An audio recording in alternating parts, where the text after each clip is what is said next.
warahmatullahi wabarakatuh.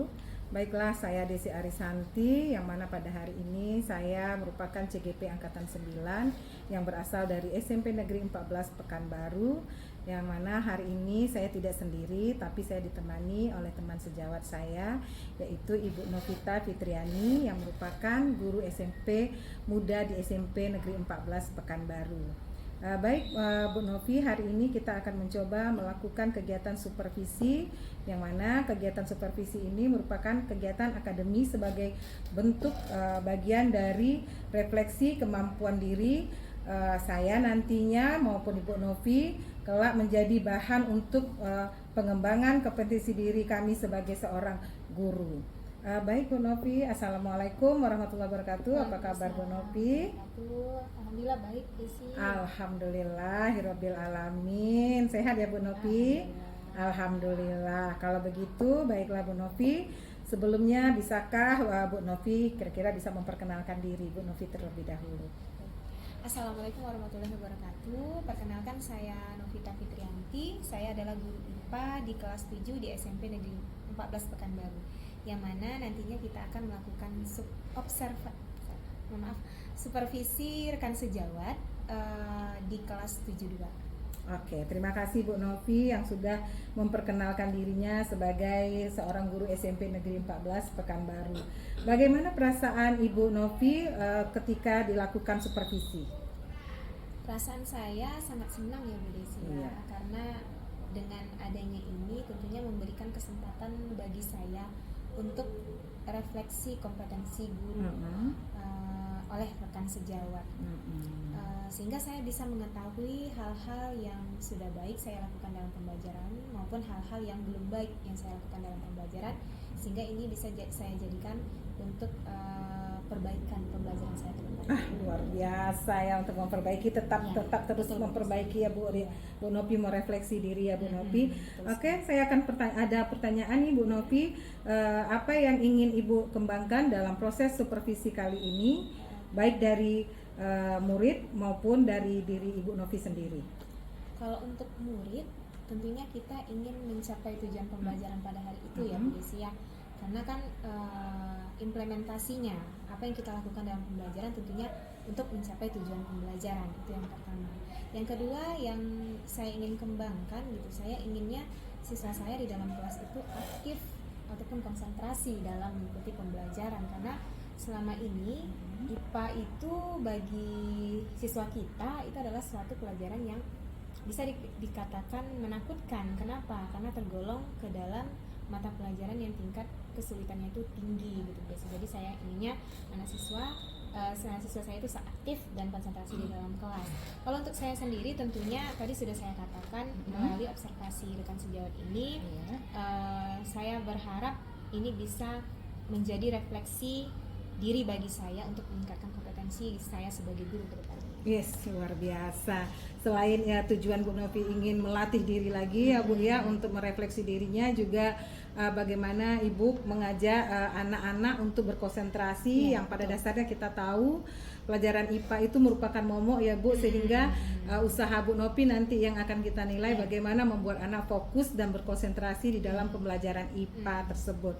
Oke Bu Novi, kira-kira tantangan yang Ibu hadapi dalam proses pembelajaran di kelas apa itu Bu? Ya, seperti yang sudah saya katakan tadi, tantangan besar bagi saya adalah bagaimana saya bisa mengajak siswa saya itu untuk turut aktif, untuk turut konsentrasi yang tinggi di dalam pembelajaran gitu Bu Desi, sehingga tujuan pembelajaran yang saya sudah rancang itu tercapai di dalam pembelajaran.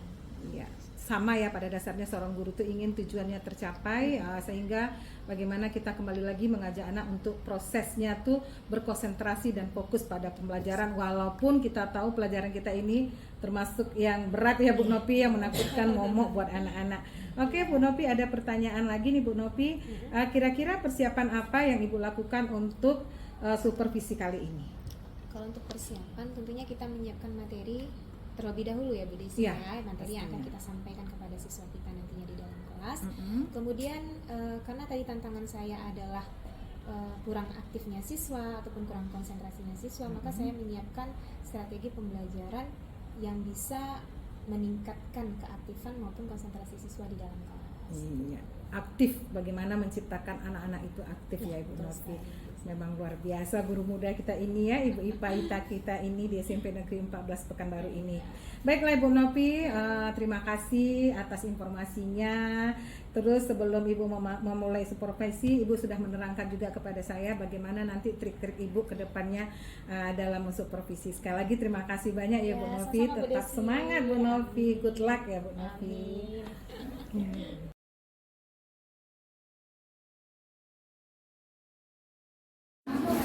Siap, gerak. Berdoa mulai.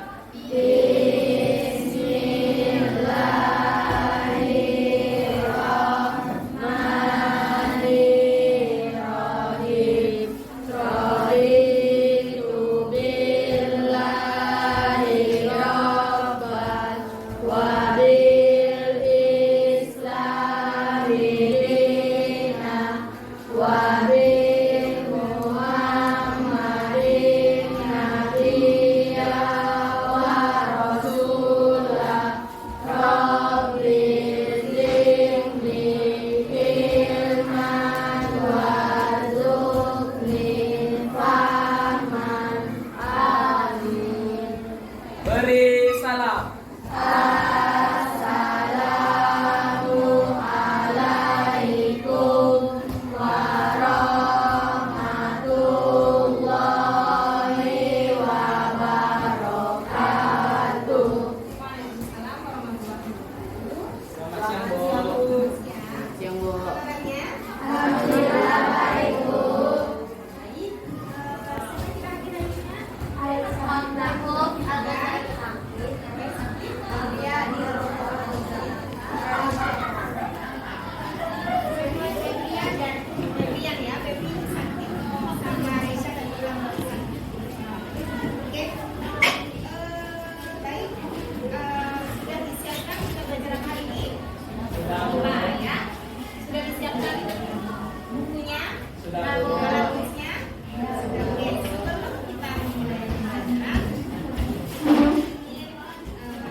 Pembelajaran kita ada dua.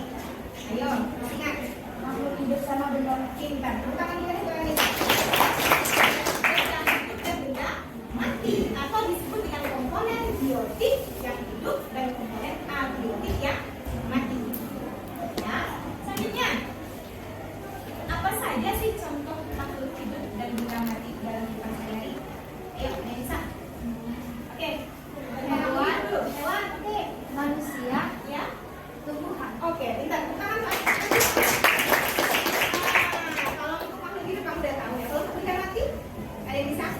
Oke, Theo, silakan. Meja, makhluk fish, kursi, oke. Tangan. Jadi ini untuk pengetahuan awalnya Anda sudah bisa, ya.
kelompok visual ilustrasi kamu komik yang isinya tentang ciri-ciri maksudnya. Silakan Anda pelajari.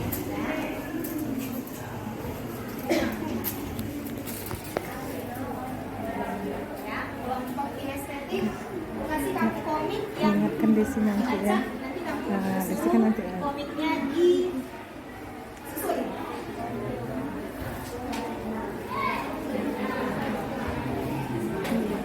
Gimana susunnya Bu? Sudah siapkan. Ya, pakai mesin bolpen, masih bolpen kan?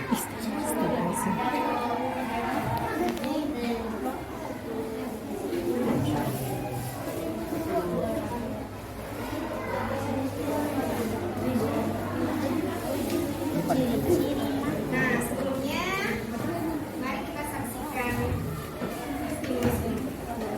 Apa yang ada di pada gambarnya?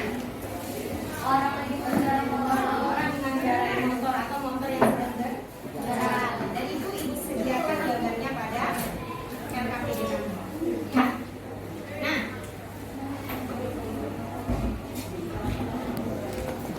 ibu mau bertanya, seperti yang kamu ketahui, ya,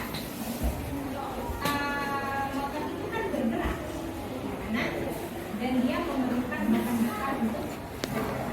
Sekarang pertanyaan itu, dia bergerak dan memerlukan bahan bakar. Apakah motor ini termasuk benda hidup? Tidak. Sekarang simpan pertanyaan kamu itu, silahkan diajukan hipotesisnya pada LKPD. Ya. Nah, disertai dengan A. Nah, di sana ada hipotesis pada tugas sementara. Ya, nah, silakan kamu tulis pada KPD kamu. Kenapa kamu katakan motor itu benda hidup atau benda mati? Silakan disertai dengan alasannya. Kemudian pada LKPD kamu juga ada tertera di sana kamu disuruh mencari 8 ciri-ciri dari makhluk hidup atau karakteristik dari makhluk hidup. Silakan Anda cari bahan itu berdasarkan gaya belajar Anda. Ada yang dengan menggunakan video, baca komik, menyusun komik, ya. Kemudian di belakangnya nanti kamu akan didapatkan satu buah pertanyaan. Ada yang pertanyaannya, kenapa manusia dikatakan makhluk hidup? Alasannya banyak. Kenapa hewan dikatakan makhluk hidup? Kenapa tumbuhan dikatakan makhluk hidup? Ya, silakan bekerja mulai dari sekarang. Ibu kasih waktu sekitar 30 menit. Sekarang nanti akan dijawab ya Bu. Kalau kamu bilang motor itu kenapa dia masuk ke dalam benda mati, itu akan dijawab. Ya. Enggak boleh, tapi dibuat ujungnya kenapa tidak ada ya. Bagi yang tidak paham boleh bertanya ya nak. Ya, cari di dalam komiknya. Ya.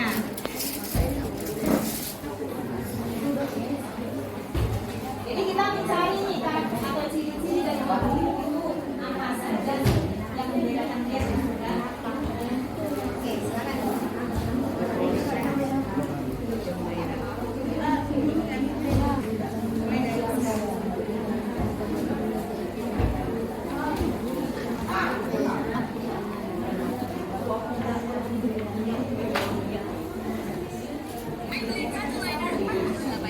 Mulai dari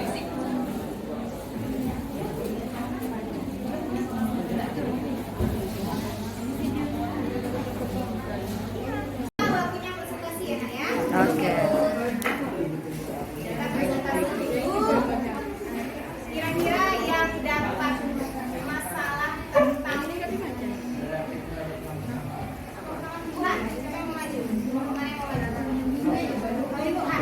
Tuhan, belakang Tuhan, hewan Tuhan, Tuhan dulu. Oke, silakan.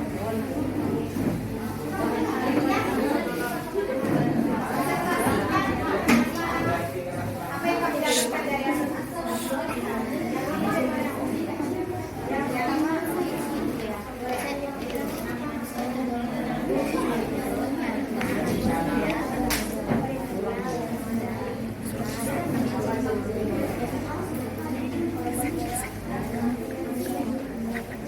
Assalamualaikum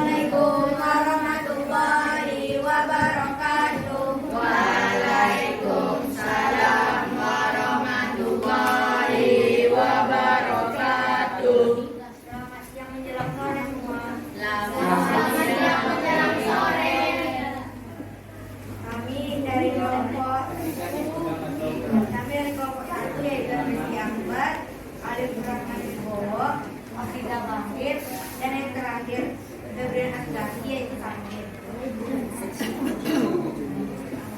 B. Perhatikan gambar berikut. Seperti kalian ketahui, motor bergerak dan memerlukan bahan bakar untuk bergerak. Menurut kalian, apakah motor dapat dikatakan sebagai makhluk hidup? Mengapa? Hipotesis. Tidak, karena motor menggunakan bahan bakar yang membuat benda tersebut bergerak. Dan selanjutnya yang C.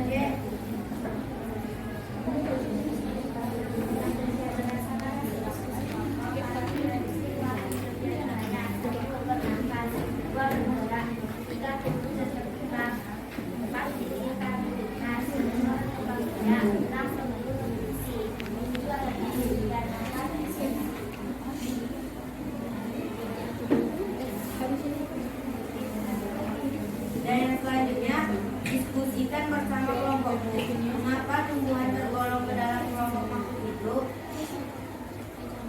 Tumbuhan tergolong ke dalam kelompok makhluk hidup karena bergerak. Contohnya bunga matahari, karena datangnya sinar matahari yang membuat bunga tersebut bergerak ke arah matahari. Dan selanjutnya, peka terhadap rangka.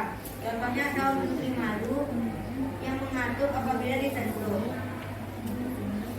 Dan yang ketiga, bernafas. Contohnya tomata, karena hewan-hewan tersebut mengambil oksigen melalui lubang-lubang kecil pada daun. Dan selanjutnya, memerlukan makan. Contohnya fotosintesis pada tumbuhan. Fotosintesis pada tumbuhan, karena tumbuhan hijau dapat menyusun makanan sendiri dari air H2O dan karbon dioksida C2O dengan bantuan sinar matahari. Dan selanjutnya tumbuhan. Contohnya biji yang ditanam akan tumbuh menjadi kecambah dan menjadi lebih besar. Dan yang selanjutnya, mengeluarkan zat sisa atau ekskresi. Contohnya tumbuhan mengeluarkan karbon dioksida dan uap air melalui stomata dan lentisel. Selanjutnya, berkembang biak.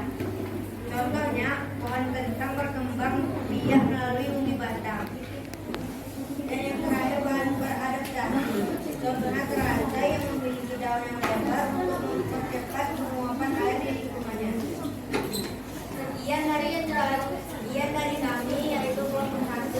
Kalau ada kesalahan kata, mohon dimaafkan. Wabillahi taufiq wal hidayah. Assalamualaikum warahmatullahi wabarakatuh. Waalaikumsalam. Terima kasih kepada kelompok 1 yang sudah memberikan hasil riset yang kembali ke sekolah. Selanjutnya ibu minta dari yang manusia. Ini boleh kok? Kelompok 4.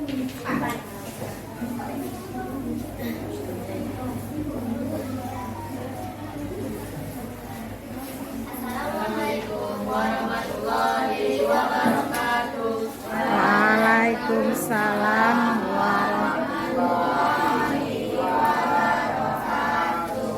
Kami dari kelompok 4 akan membacakan karakteristik makhluk hidup dan mengapa makhluk hidup bisa tergolong dalam kelompok mengapa manusia bisa tergolong dalam kelompok makhluk hidup. Berdasarkan hasil diskusi kami, berikut karakteristik makhluk hidup.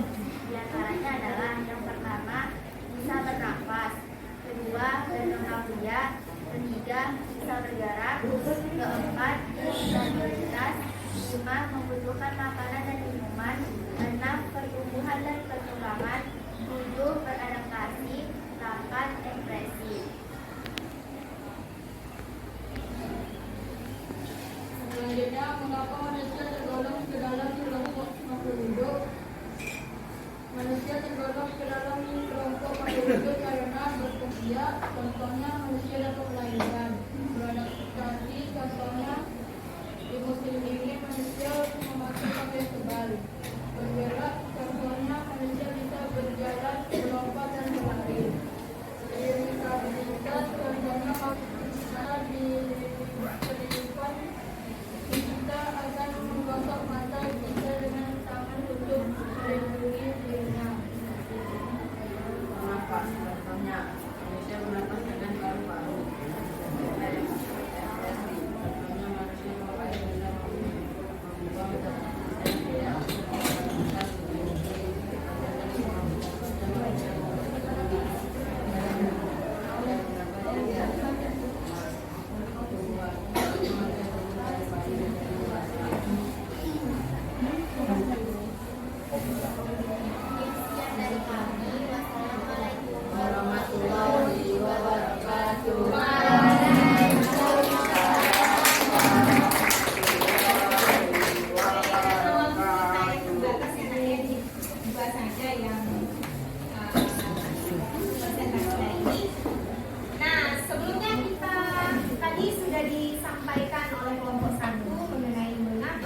Ada 8. Yang pertama ada apa saja tadi? Bernafas, bergerak, tumbuh dan berkembang, iritabilitas, berkembang biak, perlu nutrisi, adaptasi, dan ekspresi. Saya mau nanya, kelompok lain ada nggak yang berbeda dari yang 8 dikatakan oleh kelompok 1? Hadir, Apresi, Azam,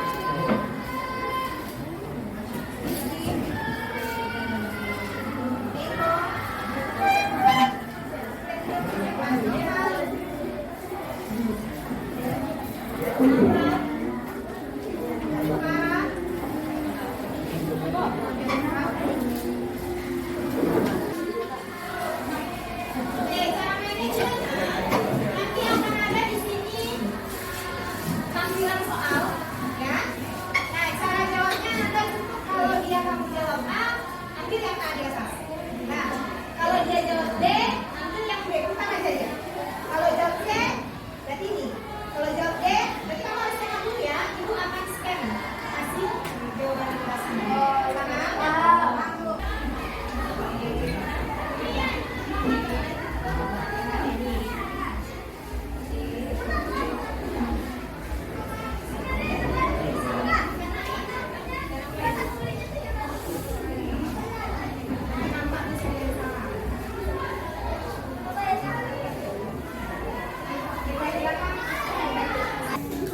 Oke, yang paling tinggi itu Jose, ber-9.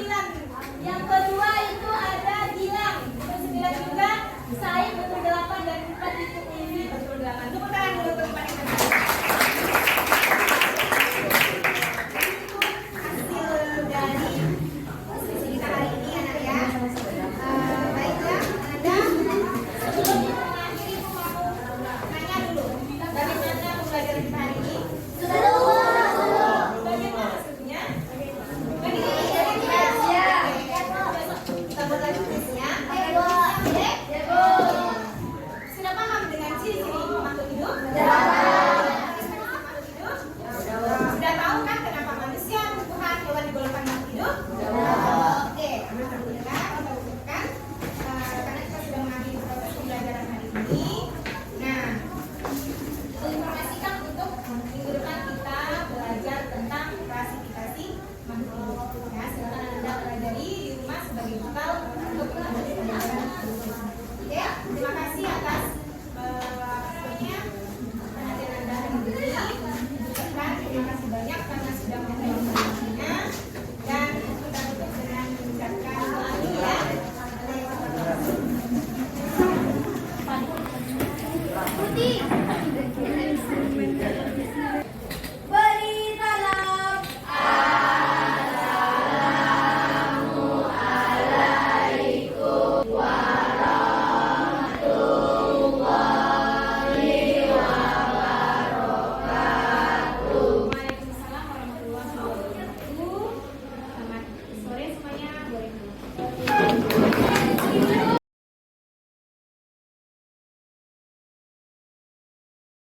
Assalamualaikum warahmatullahi wabarakatuh. Saya Desi Arisanti dari CGP Angkatan 9 SMP Negeri 14 Pekanbaru, yang mana pada kali ini kita akan membahas tentang pasca observasi yang telah kita lakukan di saat observasi kemarin. Saya hari ini didampingi oleh teman sejawat saya, guru IPA, yaitu Ibu Novi Fitriyanti, dan saya juga didampingi oleh PP saya, yaitu Ibu Sri Ramayanti. Sama-sama Yanti. Baik Ibu Novi, terkait dengan pembahasan kita yang sudah kita lakukan pada pra-observasi kemarin, dan kita sudah melakukan observasi, dan saat ini kita lakukan pasca observasi. Adapun tujuan kita pada pasca observasi kali ini, bagaimana pembelajaran atau pengembangan pembelajaran ibu, atau ibu bisa menggali potensi ibu yang ada pada diri ibu sehingga itu bisa dikembangkan untuk kedepannya dan lebih memusatkan kepada anak didik kita, pembelajaran yang berpusat kepada murid. Baik Ibu, pada hari ini saya akan mencoba menanya beberapa pertanyaan menyangkut dengan praobservasi kemarin. Kira-kira bagaimana perasaan Ibu setelah melaksanakan observasi kemarin? Kalau ditanya perasaan, tentunya lega ya Bu Desi. Iya. Karena sudah kita laksanakan, ya walaupun mungkin masih ada kekurangannya, tapi alhamdulillah rasanya sudah dijalankan dengan baik. Alhamdulillah. Kalau menurut Bu Novi nih dari pembelajaran atau yang Bu Novi lakukan di kelas, kira-kira kelebihan apa yang sudah Ibu Novi lakukan gitu? Kalau mengenai kelebihan, rasanya dari model pembelajaran kita buat kan di Iya. learning kemarin Bu Desi ya. Iya. Alhamdulillahnya sih anak-anak banyak yang terlibat aktif dalam pembelajaran. Oh, oke. Yang pasif mungkin agak sedikit tersemangati dengan model pembelajaran yang kita gunakan. Iya, jadi alhamdulillah anak-anak termotivasi dari pembelajaran Bu Novi melalui berdiferensiasinya, dan anak-anak yang belum aktif mungkin itu memicu untuk mereka lebih aktif lagi. Nah, kalau di sini dalam pembelajaran Bu Novi kira-kira ada kekurangan yang kira-kira yang menurut Bu Novi dalam observasi kita atau penerapannya di kelas itu Bu Novi? Ya, kalau mengenai pembelajaran sebenarnya di awal kemarin di pembukaan, Ya. sebenarnya di modul aja saya sudah cantumkan untuk mengingatkan mengenai keyakinan kelas siswa kita. Oke, Bu Novi sangat luar biasa ya Bu Novi, pemaparan Bu Novi tentang Bu Novi dalam persiapan untuk mengajar. Secara Bu Novi menggunakan pembelajaran yang berdiferensiasi ya Bu Novi. Kira-kira dalam pembelajaran berdiferensiasi ini apakah menurut Ibu Novi sudah tercover nggak dalam pelajaran yang berpihak kepada anak-anak itu, atau pembelajaran yang Ibu lakukan itu secara berdiferensiasi sudah tercapai nggak? Dalam pembelajaran ini kan saya menggunakan diferensiasi proses ya Bu ya. Iya. Kan kita lihat dari gaya belajar siswa. Iya. Jadi saya kelompokkan siswa yang gaya belajar umumnya, yang ada visual dengan estetik. Kalau untuk tercapai tidaknya sebenarnya mungkin karena terlalu banyak siswa di dalam kelas. Jadi untuk mengakomodir itu saya masih ada keteteran gitu kan. Oh, iya. Karena ya dengan jumlah siswa yang banyak, dan saya sendiri juga rasanya gimana gitu ya Bu Desi, agak keteteran saya dengan mengakomodir siswa itu. Tapi secara kalau secara teorinya alhamdulillah sih sedikit banyaknya tercapai lah target diferensiasi. Alhamdulillah tercapai ya Bu ya, walaupun masih ada kendala bagaimana mengcover anak-anak kita yang anak-anak negeri pastinya berbeda dengan anak swasta ya Bu ya, jadi kalau negeri itu terlalu banyak. Jadi mungkin solusi Bu Novi ke depannya bagaimana lagi, solusinya tadi apa Bu Novi? Ya, belajar mungkin kita Iya, cover itu semua. Alhamdulillah luar biasa ya Bu Novi, atas penyampaian Bu Novi. Untuk ke depan tindak lanjutnya akan saya tunggu komitmen Bu Novi dalam waktu dekat ini. Semoga Bu Novi makin baik lagi ke depannya. Terus proses pembelajarannya sangat-sangat luar biasa. Saya yakin dan percaya Bu Novi bisa aktif, bisa lakukan yang bervariasi lagi. Mungkin saat ini demikian dulu pasca observasi kami pada kali ini, dan saya minta pendapat atau umpan baliknya dari PP saya, yaitu Bu Sri Ramayanti. Kepada Ibu kami persilahkan. Terima kasih Bu Desi dan Bu Novi. Alhamdulillah ya, proses coaching kita sudah berjalan di pasca observasi ini, dimana seperti kita ketahui bahwa prinsip coaching itu ada 3. Yang pertama ada kemitraan, Iya. ada proses kreatif, dan memaksimalkan potensi dari si coaching. Jadi kita ada 8 item penilaian, dan alhamdulillah Bu Desi semua kriterianya tercapai, dimana memang di sini Bu Desi tidak menggurui. Alhamdulillah Bu Desi tidak menggurui, tidak memberikan saran tadi kan, tapi berusaha si coaching lah yang menemukan apa yang dilakukan ke depannya dengan seleranya dia, dan tentunya selera itu tergantung pada tujuan pembelajaran di kelas nantinya berpihak kepada murid. Terus percakapan dari 2 arah, tidak ada yang terputus, dari 2 arah antara si coach dengan si coach. Terus Bu Desi mendengarkan dengan penuh hasil pendapat atau curhatan dari si coachnya, dari kasih jawabannya. Terus juga menggunakan pertanyaan yang memang bisa menggali potensi dari si coaching. Terus tampak juga di akhir ya muncul tindak lanjut dari si coach apa yang dilakukannya setelah ini, dan muncullah komitmen. Alhamdulillah sudah untuk prinsip ini kali ini sudah berjalan dengan baik. Jadi terima kasih. Alhamdulillah, terima kasih Ibu Iya. atas masukan-masukannya pada kita hari ini, yang mana pembelajaran coaching pada saat ini yaitu di mana kita sebagai coach tidak boleh memberikan masukan atau memberikan solusi, tapi bagaimana seorang coach itu yang akan menemu permasalahan-permasalahannya dan solusi-solusi apa yang akan dilaluinya. Dan untuk ke depan itu kita sebagai coach harus bisa menerapkan tirta dalam penggunaan coaching kali ini, yang mana tujuan dari kita mengcoach terus identifikasinya sama tindak lanjutnya. Jadi hari ini kami sangat luar biasa sudah dapat masukan dan umpan baliknya dari Ibu PP. Sekali lagi saya ucapkan terima kasih kepada Ibu PP yang telah memberikan masukannya kepada kita berdua, dan terima kasih juga kepada Nopi, yang mana Nopi sudah bisa memberikan solusi-solusi permasalahan yang sudah yang akan dilakukan ke depannya, dan saya menunggu tindak lanjut Nopi selanjutnya, eksekusi selanjutnya yang lebih bervariasi lagi. Mungkin sedemikian dulu hasil pasca observasi kami kali ini. Saya Desi Arisanti bersama teman saya Ibu Novi dan Ibu PP saya mengucapkan terima kasih banyak. Assalamualaikum warahmatullahi wabarakatuh.